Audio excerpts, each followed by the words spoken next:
बार बार BJP के विकास model पर,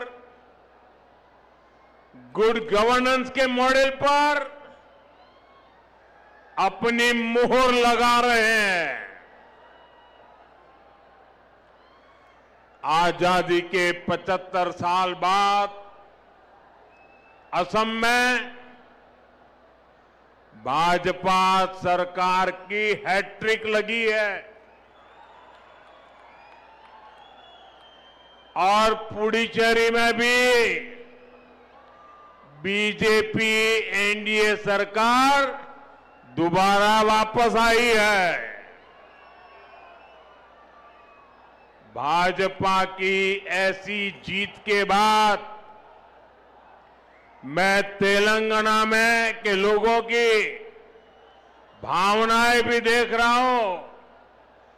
तेलंगाना में हर कोई एक ही बात कह रहा है, अब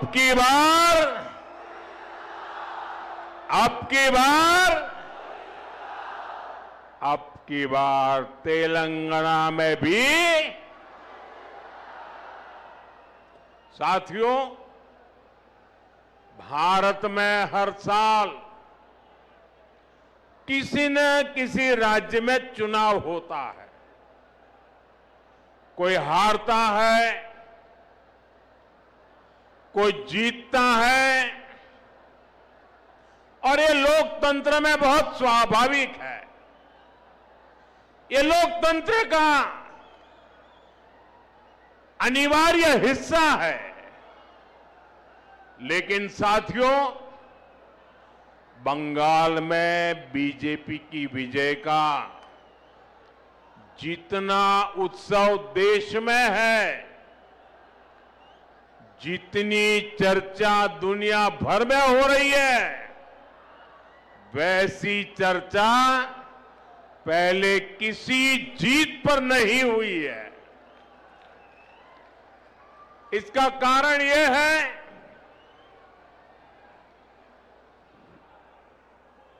कि बंगाल में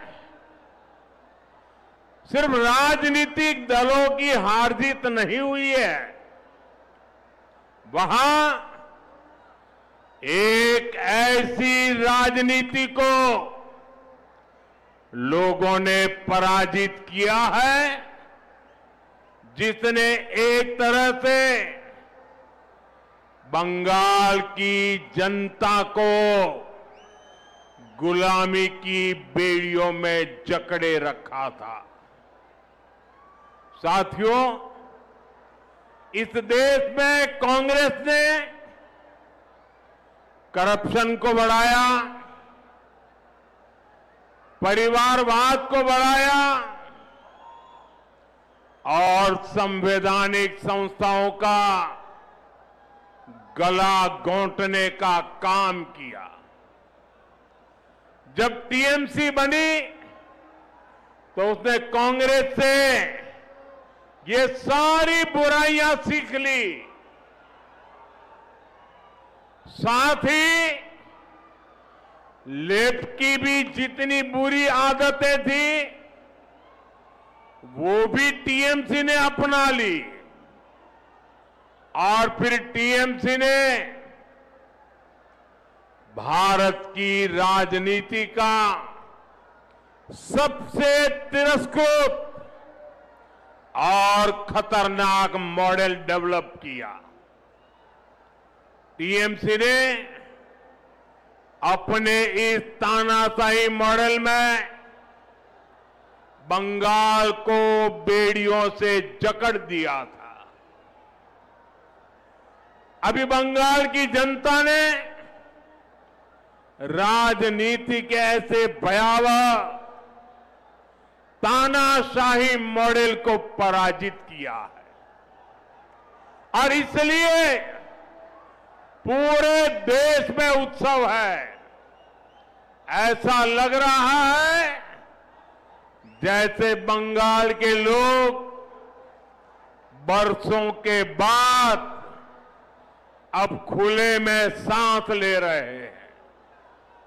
साथियों, एक समय था जब दक्षिण से लेकर पूर्वोत्तर तक बीजेपी को हाशिए की पार्टी माना जाता था, लेकिन आज भारत का जनमानस बता रहा है, विचार अगर राष्ट्र के लिए हो तो उसकी हुंकार को कोई सीमा रोक नहीं पाती।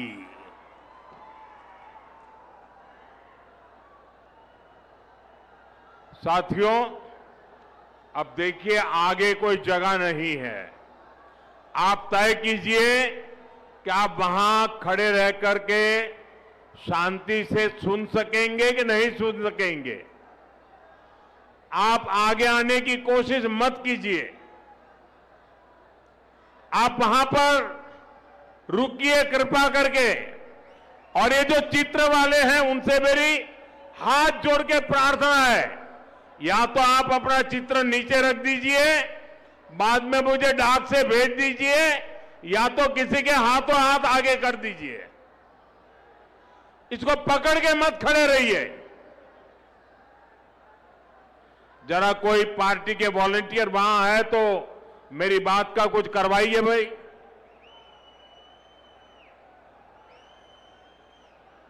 क्योंकि पीछे किसी को दिखता नहीं और उसके कारण लोग आवाज कर रहे हैं।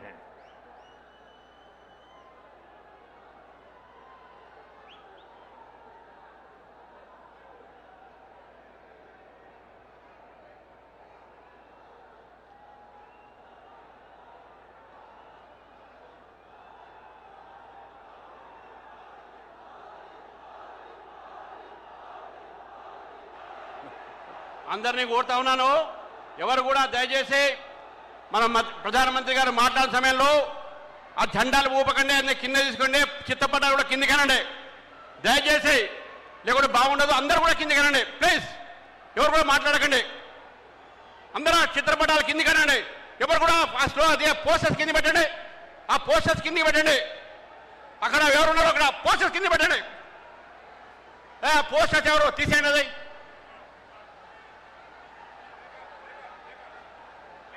तेलंगाना के मेरे भाइयों बहनों, मेरे नौजवान साथियों, ये आपका प्यार मेरे सर आंखों पर,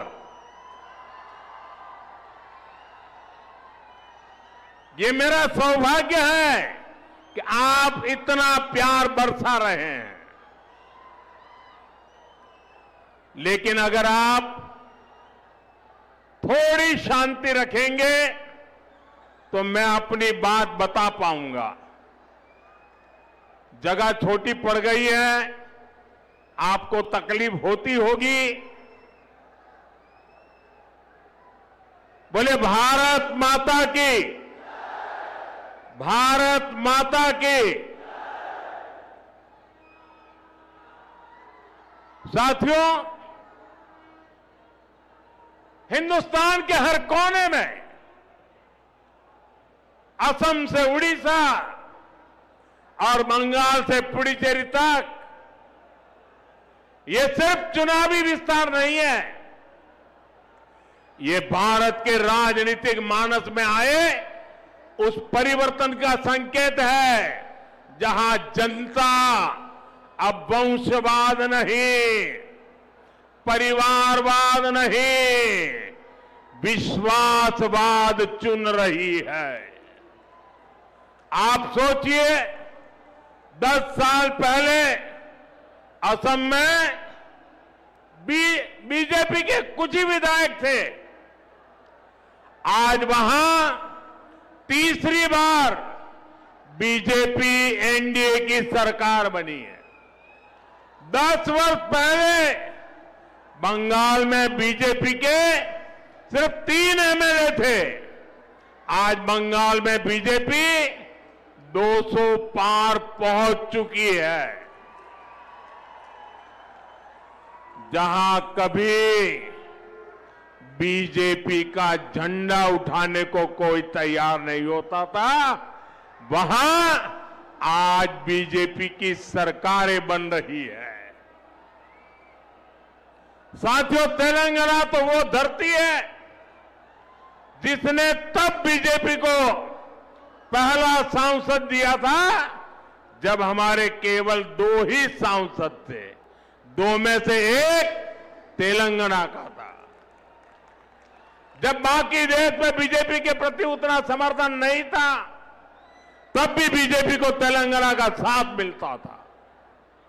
आज तो यहां से करीब आधे सांसद बीजेपी के चुने हुए हैं। यहां हमारे अनेक विधायक हैं।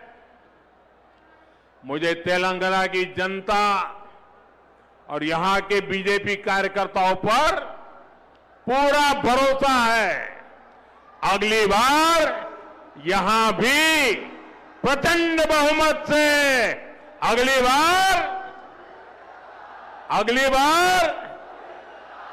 बार तेलंगाना के लोग कांग्रेस और बीआरएस की वादा खिलाफी और इनकी परिवारवादी राजनीति से तंग आ चुके हैं। इसलिए भी तेलंगाना की जनता बदलाव चाहती है। साथियों, बीजेपी का हमेशा ये मंत्र रहा है, राज्य के विकास से देश का विकास। आज जब भारत विकसित होने के लक्ष्य की तरफ तेजी से आगे बढ़ रहा है, तो तेलंगाना की भूमिका भी बहुत बड़ी है। हमारा तेलंगाना, हमारा हैदराबाद विकसित भारत की यात्रा को गति दे, ये केंद्र की बीजेपी सरकार का, एनडीए सरकार का निरंतर प्रयास है।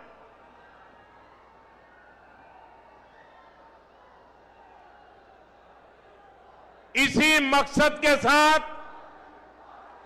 थोड़ी देर पहले मुझे हजारों करोड़ रुपए के प्रोजेक्ट्स का शिलान्यास करने का अवसर मिला। साथियों, अभी देश भर में 14 इंडस्ट्रियल कॉरिडोर पर काम चल रहा है। उसमें से एक यहां तेलंगाना में बनने जा रहा है। जहीराबाद इंडस्ट्रियल एरिया में व्हीकल मैन्युफैक्चरिंग से लेकर फूड प्रोसेसिंग तक इंडस्ट्री का एक आधुनिक इकोसिस्टम बन रहा है। ये लाखों युवाओं को रोजगार देने का काम है। ये इंडस्ट्रियल एरिया यहां के किसानों, यहां के मिडिल क्लास के लिए एक नया वरदान बनकर आएगा। साथियों, एक और उदाहरण टेक्सटाइल पार्क का भी है। पूरे देश के लिए 7 पीएम मित्र टेक्सटाइल पार्क स्वीकृत हुए। उनमें से भी एक यहां तेलंगाना में हमारे वारंगल में बन रहा है। ये तेलंगाना के कपड़ा उद्योग को नई बुलंदी देगा। यहां जो कॉटन फार्मर है, ये टेक्सटाइल पार्क उनके भाग्य को बदलने का काम करेगा और इसमें भी रोजगार के लाखों अवसर बनेंगे। साथियों, तेलंगाना के कॉटन किसानों के लिए एक और खुशखबरी है।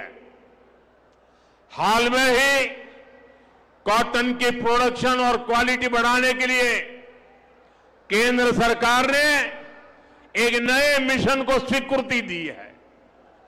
हजारों करोड़ रुपए के इस मिशन से यहां के लाखों कपास किसानों को मदद मिलेगी, किसानों की आय बढ़ेगी और टेक्सटाइल सेक्टर के लिए कपास के इंपोर्ट पर भारत की निर्भरता भी कम होगी।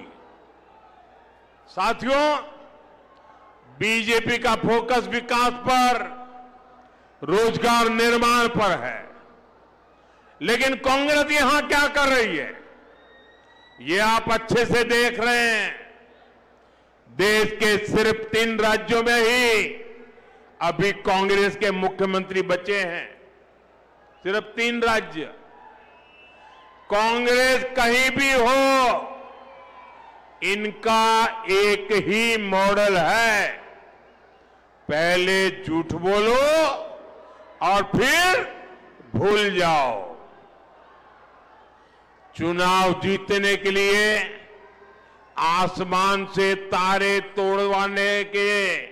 तोड़ करके लाने के वादा करते हैं और सरकार बनने के बाद ये बहाने करने लगते हैं। साथियों, हिमाचल और कर्नाटका में कांग्रेस अपने वादों को भूल गई है। वहां की जनता कांग्रेस सरकार से बहुत परेशान है। यहां तेलंगाना में भी यही सब चल रहा है। साथियों, कांग्रेस की प्राथमिकता जनता की सेवा करना नहीं है।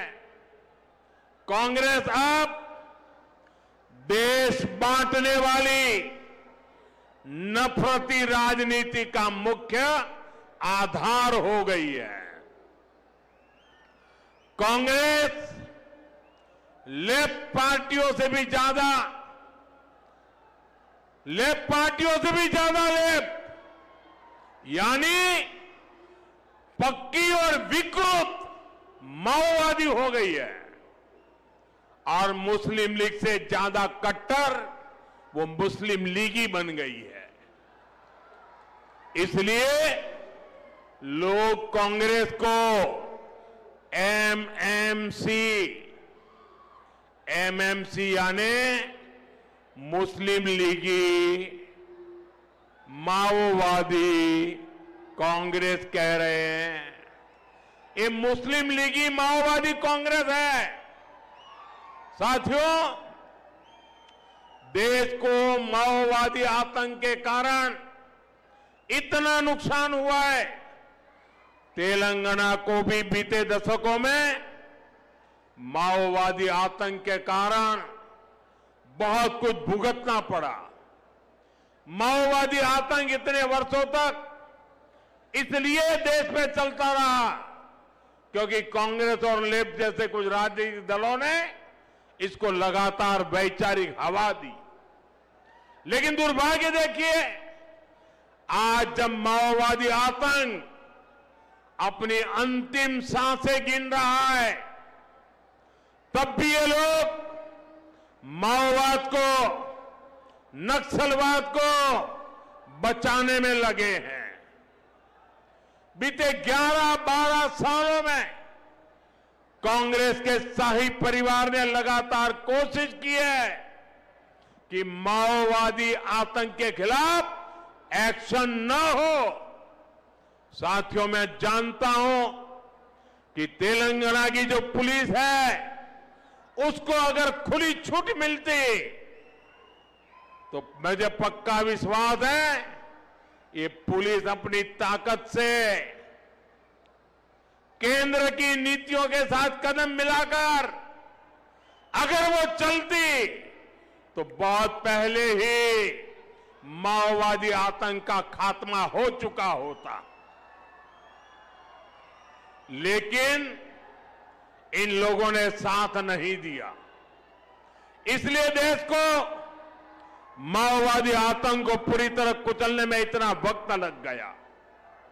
साथियों, बीजेपी एनडीए के प्रयासों से अब तेलंगाना माओवादी आतंक से मुक्त हो रहा है और इसलिए तेलंगाना में बीजेपी की सरकार बननी और भी जरूरी हो गई है।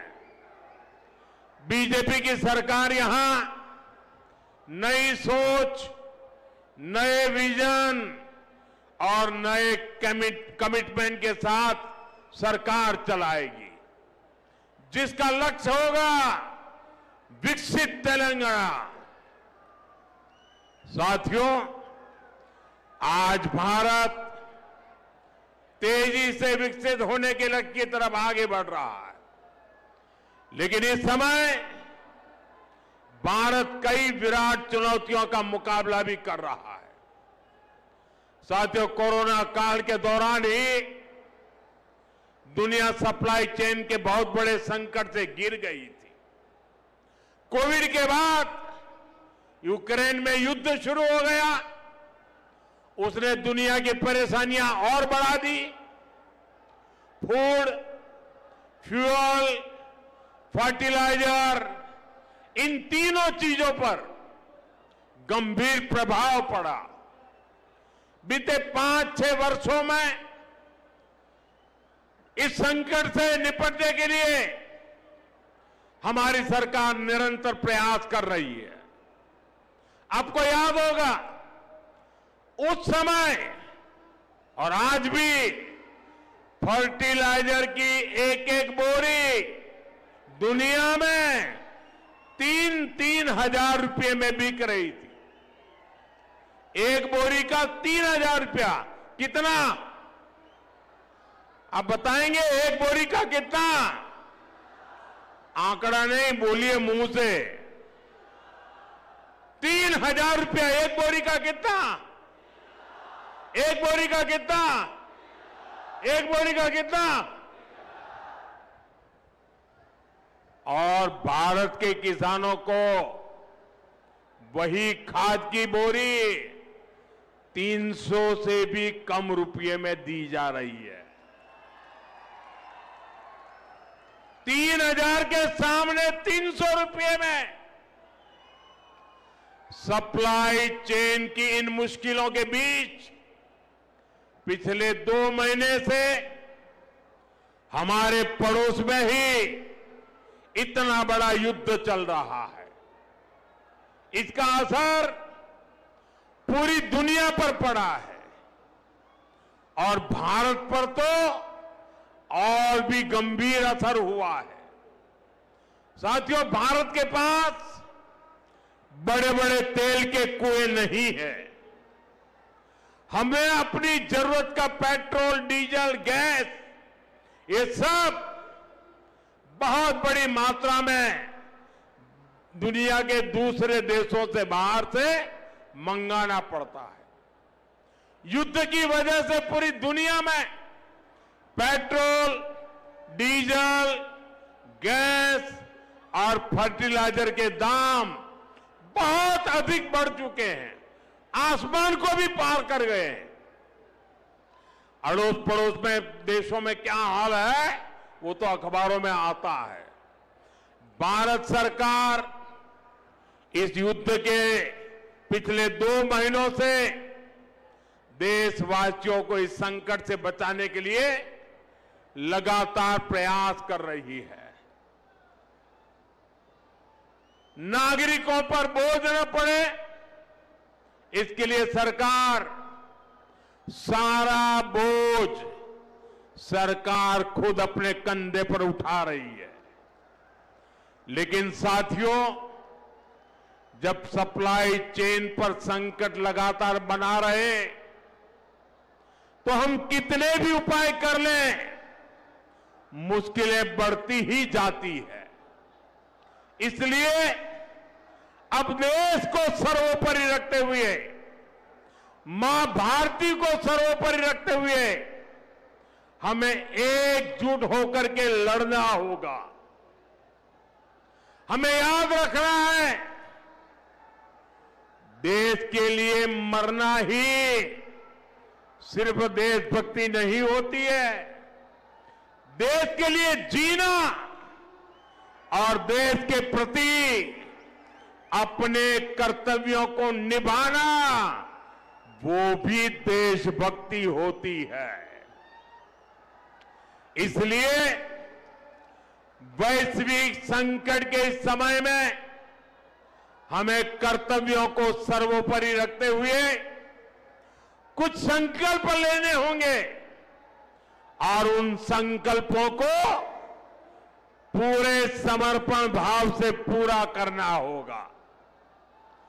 जैसे एक बड़ा संकल्प है पेट्रोल डीजल का संयम से इस्तेमाल करना।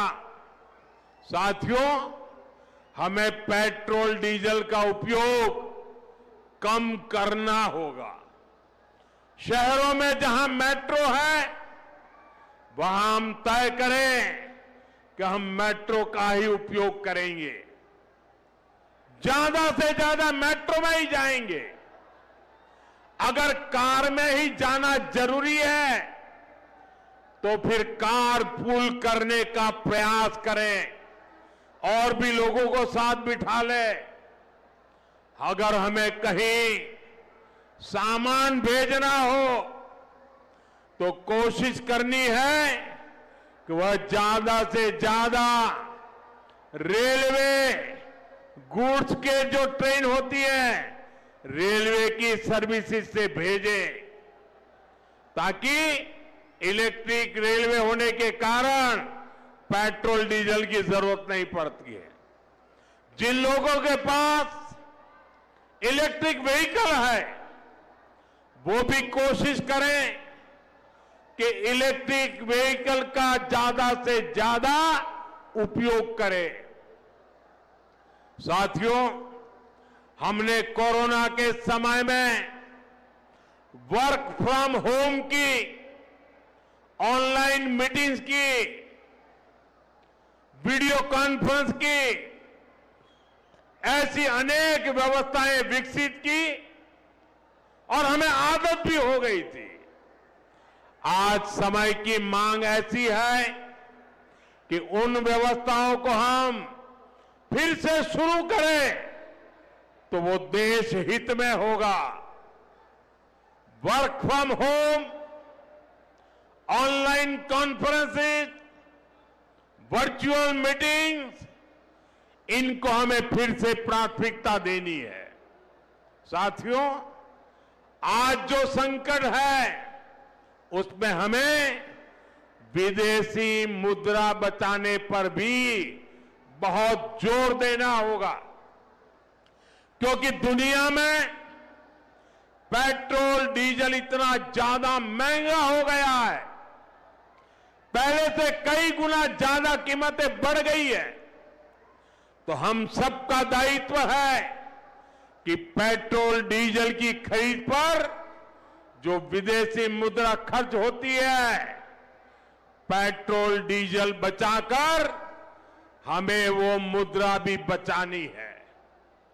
इसके लिए हमारे छोटे छोटे प्रयास भी देश की बहुत मदद कर सकते हैं।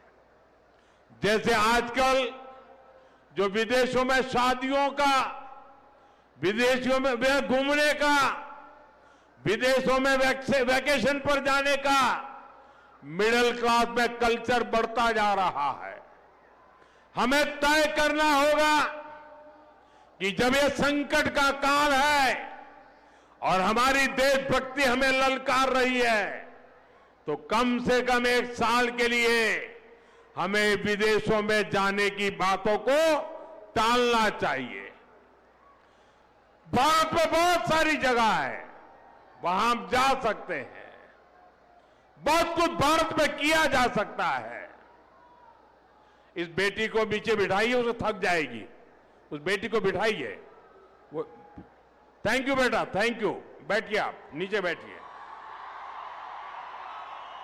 मैंने देख लिया बेटा, उसको देख लिया, अब आप बैठ जाइए। हाँ, इस छोटी बच्ची को क्यों परेशान करते हो भाई? इन बच्चों को बैठने दीजिए प्लीज, बच्चों को परेशान मत कीजिए जी।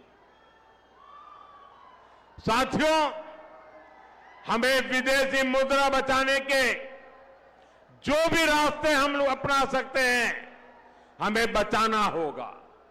साथियों, गोल्ड यानी सोने की खरीद एक और पहलू है जिसमें विदेशी मुद्रा बहुत अधिक खर्च होती है। एक जमाना था जब संकट आता था, कोई युद्ध होता था, तो लोग देश हित में सोना दान दे देते थे। आज दान की जरूरत नहीं है, लेकिन देश हित में हमको ये तय करना पड़ेगा कि साल भर तक घर में कोई भी फंक्शन हो, कोई भी कार्यक्रम हो, हम सोने के गहने नहीं खरीदेंगे, सोना नहीं खरीदेंगे। विदेशी मुद्रा बचाने के लिए हमारी देशभक्ति हमें चुनौती दे रही है और हमें इस चुनौती को स्वीकार करते हुए विदेशी मुद्रा को बचाना होगा। साथियों, ये समय एक और बड़े सबक का भी है। एक समय था जब हम कॉपर एक्सपोर्ट करते थे, लेकिन आज भारत के सामने स्थिति ऐसी बन गई कि अब हमें कॉपर को भी इंपोर्ट करना पड़ता है। हमारे देश में हड़तालें करवाकर कॉपर प्लांट्स को ठप करवा दिया गया और अब हालत ये हो गई कि हमें कॉपर बाहर से मंगाना पड़ता है और उसमें विदेशी मुद्रा खर्च होती है। इसलिए मैं ऐसे सभी श्रमिक मजदूर संगठनों से भी कहूंगा कि हमें ऐसी बातों का जरूर ध्यान रखना चाहिए।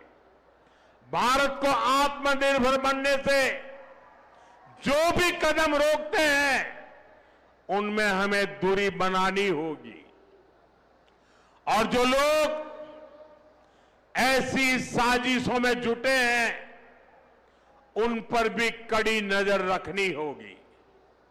मैं देश की अदालतों से भी आग्रह करूंगा कि ऐसी स्थिति आने पर देश हित में हमें कोई ना कोई रास्ता निकालने की तरफ बढ़ना चाहिए। साथियों, ऐसे ही खाने के तेल का भी है। इसके आयात के लिए भी बहुत बड़ी मात्रा में हमें विदेशी मुद्रा खर्च करनी पड़ती है। हर परिवार अगर खाने के तेल में खाने का तेल का जो उपयोग करता है, अगर वो कुछ कमी करे, मैंने बार बार कहा है 10% कम करो। अगर हम तेल खाना कम करें ना, तो भी वो देशभक्ति का बहुत बड़ा काम है। आप देश सेवा में योगदान दे सकते हैं और इससे देश सेवा भी होगी और देह सेवा भी होगी। इससे देश के खजाने का स्वास्थ्य भी सुधरेगा और परिवार के हर सदस्य का स्वास्थ्य भी अच्छा रहेगा। साथियों, विदेशी मुद्रा की खपत वाला एक और सेक्टर हमारी खेती है। हम बहुत बड़ी मात्रा में बाहर से केमिकल फर्टिलाइजर इंपोर्ट करते हैं। केमिकल फर्टिलाइजर खेती के कारण हमारी धरती मां को बहुत पीड़ा हो रही है। हमारे खेत बर्बाद हो रहे हैं। अगर आज हम अपने खेत को नहीं बचाएंगे तो भविष्य में फसलों पर भी खतरा आ जाएगा। इसलिए बहुत जरूरी है कि हम केमिकल फर्टिलाइजर की खपत 25%, 30%, 40%, 50% उसको घटाए आधी कर दें और हम उसके साथ साथ नेचुरल फार्मिंग की तरफ बढ़े। हम फर्टिलाइजर का उपयोग कम करके विदेशी मुद्रा भी बचा सकते हैं और साथ साथ अपने खेत को बचा सकते हैं, हमारी ये धरती मां को बचा सकते हैं। और यह हमें करना ही होगा। आज वैश्विक संकटों से जो चुनौतियां आई है, हमें उन चुनौतियों को परास्त करना होगा। साथियों, भारत सरकार खेतों में डीजल पंप की जगह सोलर पंप की योजना चला रही है। हम खेतों में डीजल पंप की जगह सोलर पंप का उपयोग करने का जोर देना होगा। मैं कोविड काल में भी आग्रह करता था कि हम स्थानीय चीजें खरीदें, वोकल फॉर लोकल के मंत्र को लेकर चले। हम मेड इन इंडिया चीजें खरीदकर भी विदेशी मुद्रा बचा सकते हैं और हमारे देश में स्थानीय उत्पादन की कोई कमी नहीं है। चाहे जूते हो, पर्स हो, बैग हो, हमें स्वदेशी पर बल देना चाहिए। और मैं ये नहीं कह रहा कि जो आपके पास विदेशी चीजें खरीदी हुई है, विदेशी ब्रांड की है, उनको जाकर के फेंक दो, ऐसा मैं नहीं कह रहा हूं।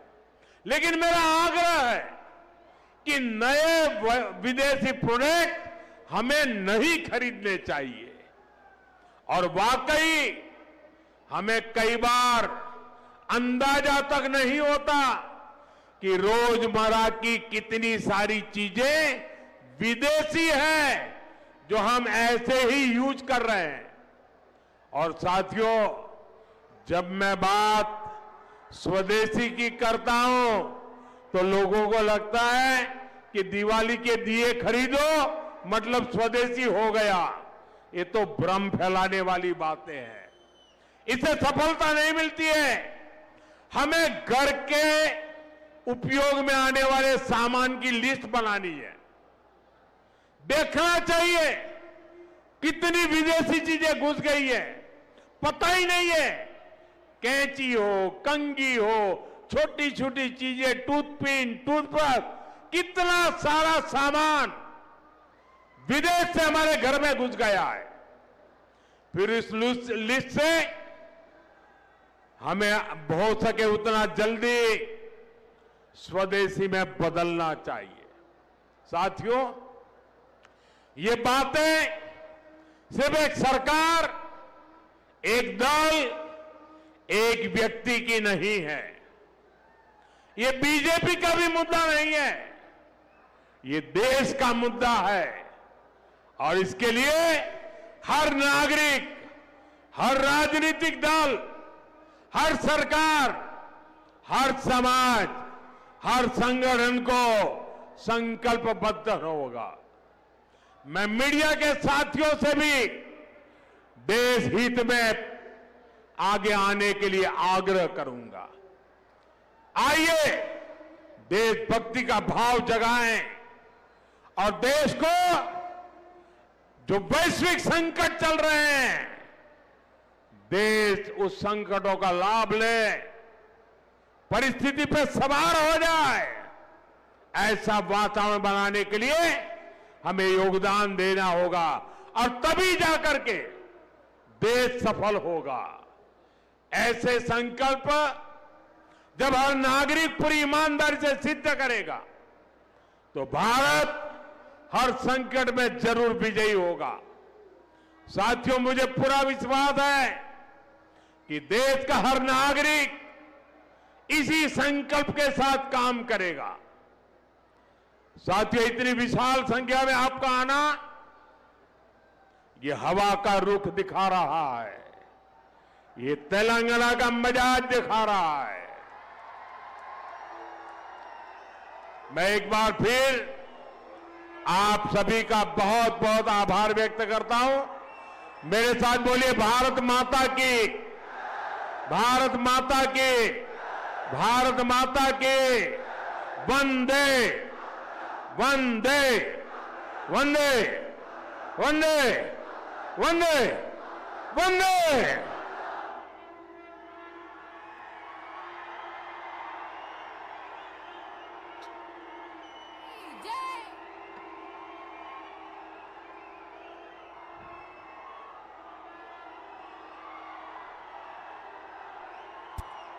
भारत माता की जय, भारत माता की जय।